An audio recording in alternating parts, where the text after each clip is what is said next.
Assalamualaikum warahmatullahi wabarakatuh.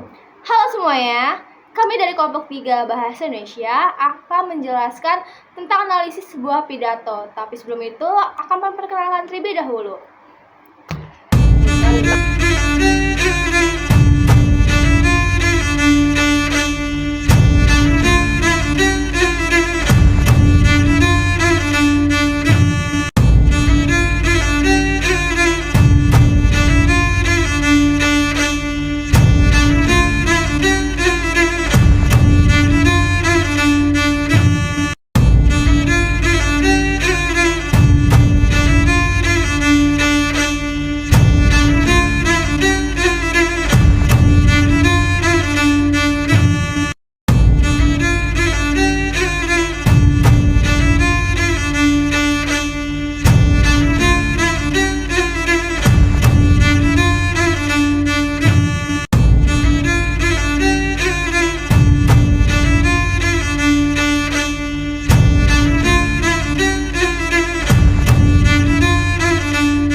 Aku Azahra dan teman aku Zaskia. Di sini kita akan menjelaskan tentang struktur pidato. Tapi kalian tahu nggak sih pidato apa yang kita akan analisis? Sebelum kita analisis pidatonya, mari kita tonton videonya terlebih dahulu. Bismillahirrahmanirrahim. Assalamualaikum warahmatullahi wabarakatuh. Salam sejahtera untuk kita semua yang sama-sama kita hormati, kita cintai Bapak Presiden Republik Indonesia. Nah, jadi itu dia sedikit cuplikan dari video pidato yang akan kita analisis. Nah, pidato tersebut itu disampaikan untuk serah terima jabatan dari Presiden lama Susilo Bambang Yudhoyono ke Presiden terbaru yaitu Presiden Joko Widodo. Struktur pidato ini mengikuti pola umum pidato resmi kenegaraan, khususnya dalam acara transisi kekuasaan. Nah, jadi struktur yang pertama itu ada pembukaan. Contohnya itu ada Bismillahirrahmanirrahim, Assalamualaikum warahmatullahi wabarakatuh. Oke, struktur yang kedua itu ada penghormatan kepada tamu undangan. Contohnya yang sama-sama kita hormati Bapak Presiden Republik Indonesia, Bapak Joko Widodo, beserta Ibu Negara Ibu Iriana Joko Widodo. Yang ketiga ada ucapan syukur dan konteks acara. Contohnya, Alhamdulillah pada hari ini yang istimewa dan bersejarah, kita bisa bersama-sama berada di Istana Merdeka. Oke, struktur yang keempat itu ada inti pidato. Isi inti pidato ini adalah ucapan selamat untuk Bapak Presiden Joko Widodo. Yang kelima ada permohonan maaf. Contohnya itu, saya mohon maaf kepada jajaran lembaga kepresidenan, anggota kabinet apabila ada kesalahan, kekhilafan, dan kekurangan. Tiga. Oke, struktur yang terakhir ini adalah penutup, yang dimana isinya ucapan terima kasih dan salam penutup. Oke, jadi kesimpulannya dari struktur pidato tersebut adalah yang pertama, salam pembuka. Yang kedua, ucapan syukur. Yang ketiga, ucapan selamat. Yang keempat, harapan dan pesan kepada masyarakat. Yang kelima, permohonan maaf. Yang keenam, salam dan penutup. Oke, materi analisis berikutnya akan dibahas oleh teman saya. Saya Reza. Saya Neta.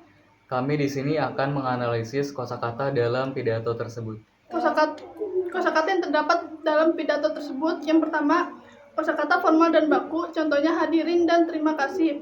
Yang kedua, kosakata penuh rasa hormat dan terima kasih, contohnya dengan penuh rasa syukur dan haru. Yang ketiga, kosakata reflektif dan inspiratif, contohnya perjalanan ini telah memberikan banyak pelajaran berharga. Yang keempat ada kosakata patriotik dan nasionalitik, dalam kurung karena suasana kenegaraan, contohnya sebagai putra-putri bangsa. Materi selanjutnya akan dijelaskan oleh teman saya. Halo, Saya Raya. saya Farah. Jadi berdasarkan analisis yang sudah dijelaskan, kita akan menganalisis tentang kohensi dan koherensi. Sebelumnya aku mau ngejelasin apa sih itu kohensi. Kohensi itu merujuk pada hubungan antara kalimat atau bagian-bagian dalam pidato yang membuat teks tersebut terkait dan terstruktur dengan baik. Nah, aku mau ngasih contohnya yang ada di dalam pidato Bapak SBY. Kohensi itu dia pakai kata hubung, pakai kata ganti, sama pakai repetisi, majas atau gaya bahasa. Aku mau ngasih contoh yang pertama, pakai kata hubung. Di dalam pidato tersebut banyak menggunakan kata-kata hubung seperti kemudian, seraya, termaksud, dan kalimat lainnya. Aku mau ngasih tahu contohnya ada di kalimat Presiden Joko Widodo menyampaikan rasa terima kasih atas dedikasi SBY beserta jajaran pemerintahannya, termasuk kabinet dan pejabatnya, seraya menyadari perlunya kerjasama dalam pembangunan nasional. Kemudian aku mau ngasih contoh penggunaan kata ganti.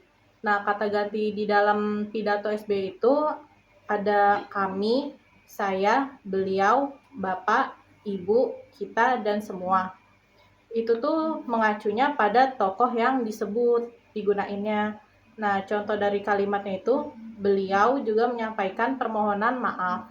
Selanjutnya yang terakhir adalah penggunaan repetisi, majas atau gaya bahasa.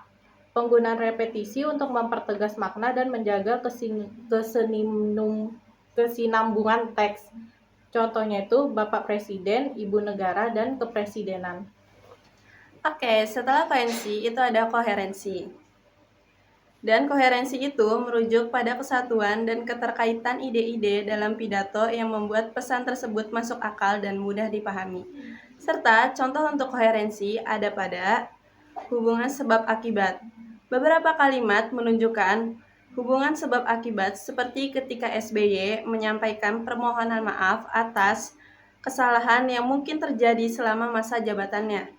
Ini menunjukkan bahwa permohonan maaf adalah akibat dari tindakan yang mungkin salah di masa lalu.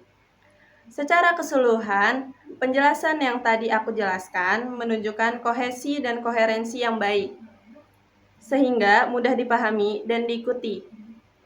Keterkaitan antar kalimat dan paragraf terjalin dengan baik, dan makna keseluruhan teks jelas dan konsisten. Oke, materi selanjutnya akan dilanjutkan oleh teman saya. Halo, nama saya Amel. Nama saya Lydia. Selanjutnya, kami akan merangkum motivasi dan pesan dari isi pidato yang sudah kita dapat. Pidato perpisahan Presiden Susilo Bambang Yudhoyono di Istana Negara mengandung pesan dan motivasi yang mendalam tentang pentingnya kepemimpinan yang bermartabat, demokrasi yang dewasa, serta semangat kebersamaan dalam membangun bangsa. Dalam pidatonya, SBY menyampaikan bahwa setiap pemimpin pasti datang dan pergi. Tetapi yang abadi adalah semangat untuk mengabdi dan memberikan yang terbaik bagi negara. Ia menekankan bahwa keberhasilan seorang presiden tidak mungkin dicapai seorang diri, melainkan membutuhkan dukungan dari seluruh jajaran lembaga kepresidenan, aparat negara seperti TNI dan Polri, serta masyarakat luas. Dengan penuh kerendahan hati, ia juga meminta maaf atas segala kekhilafan dan kekurangan selama jabatannya, menunjukkan sikap seorang pemimpin sejati yang tidak hanya berkuasa tetapi juga bertanggung jawab secara moral. Selanjutnya akan dilanjutkan oleh Lydia. SBY menyampaikan harapan agar Presiden selanjutnya Joko Widodo mendapatkan dukungan dan pelayanan terbaik sebagaimana yang pernah ia terima, karena menurutnya transisi kekuasaan bukan sekedar seremonial, melainkan bentuk penghormatan dan loyalitas terhadap negara. Ia memotivasi seluruh elemen bangsa untuk terus bersinergi, karena hanya dengan kerjasama dan niat tulus dari semua pihak, Indonesia dapat terus maju dan berkembang. Pesan tersebut bukan hanya menggambarkan akhir dari sebuah masa, tetapi juga menjadi pengingat akan pentingnya regenerasi kepemimpinan yang sehat dan beretika. SBY mengajak seluruh rakyat Indonesia untuk senantiasa menjaga nilai-nilai demokrasi, saling menghormati perbedaan, serta menempatkan kepentingan bangsa di atas kepentingan pribadi atau golongan. Ia percaya bahwa masa depan Indonesia akan lebih cerah apabila seluruh anak bangsa tetap berpegang pada semangat persatuan, integritas, dan pengabdian tanpa pamrih. Dalam suasana yang haru dan penuh makna, pidato perpisahan ini menjadi penutup yang elegan dari kepemimpinan 2 periode SBY, sekaligus warisan moral yang patut dijadikan teladan bagi generasi pemimpin selanjutnya. Selanjutnya akan dijelaskan oleh teman saya. Halo, Saya Regi. saya Nadila. Nah, di sini selanjutnya kami akan merangkum dan menjelaskan gaya bahasa pada saat pidato Bapak SBY. Oke, di sini yang kita dapat yang pertama adalah bahasa formal dan hormat. Digunakan untuk menghormati audiens, terutama tokoh penting seperti presiden dan ibu negara. Contoh bahasanya yaitu yang sama-sama kita hormati dan cintai Bapak Presiden Republik Indonesia. Selanjutnya ada gaya bahasa yaitu bahasa retoris yang dimana disampaikan dalam bentuk pengulangan atau penegasan yang tidak terlalu menuntut jawaban. Contohnya, pemimpin itu datang dan pergi. Nah, lalu hal ini memberikan kesan reflektif dan menyentuh. Lalu ada gaya bahasa yang ketiga yaitu adalah persuasif yang bertujuan untuk membangkitkan rasa tanggung jawab dan empati dari hadirin, khususnya kepada jajaran lembaga kepemimpinan. Contoh bahasanya ada berikanlah dukungan kepada Bapak Presiden dan untuk Ibu Negara. Nah, selanjutnya yang keempat ada gaya bahasa simpati dan personal, di mana saat pidato Bapak SBY mengandung ekspresi pribadi seperti permintaan maaf dan harapan. Seperti contohnya, saya memohon maaf kepada jajaran lembaga Presiden apabila ada kesalahan. Selanjutnya yang kelima ada religius pada saat pembuka dan penutup dengan salam Islam serta doa kepada Tuhan. Seperti contohnya, Bismillahirrahmanirrahim, wassalamualaikum warahmatullahi wabarakatuh. Dan juga semoga mendapat petunjuk dan lindungan dari Allah SWT. Selanjutnya yang keenam ada repetisi atau pengulangan. Di sini untuk mempertegas dan menambah kesan dalam. Seperti contohnya dukungan, bantuan, dan pelayanan atau diulang sebagai penekanan. Oke, jadi gaya bahasa yang sudah digunakan dalam pidato tersebut itu pastinya ada gaya bahasa formal, persuasif, dan reflektif dengan nuansa yang religius dan emosional. Dan hal itu bertujuan untuk menyampaikan perpisahan dengan penuh hormat, memotivasi penerus, serta menanamkan nilai loyalitas dan kerjasama. Itu dia beberapa gaya bahasa yang terdapat di pidato tersebut. Ya. Oke, pembahasan untuk menganalisis pidato kita sudah selesai nih. Nah, kita sudah menjelaskan apa aja sih? Ada struktur, Ada kosakata, Ada koherensi dan koherensi. Ada motivasi dan pesan. dan juga ada gaya bahasa. Mungkin cukup sekian dari kelompok kita. Wassalamualaikum warahmatullahi wabarakatuh. Bye-bye.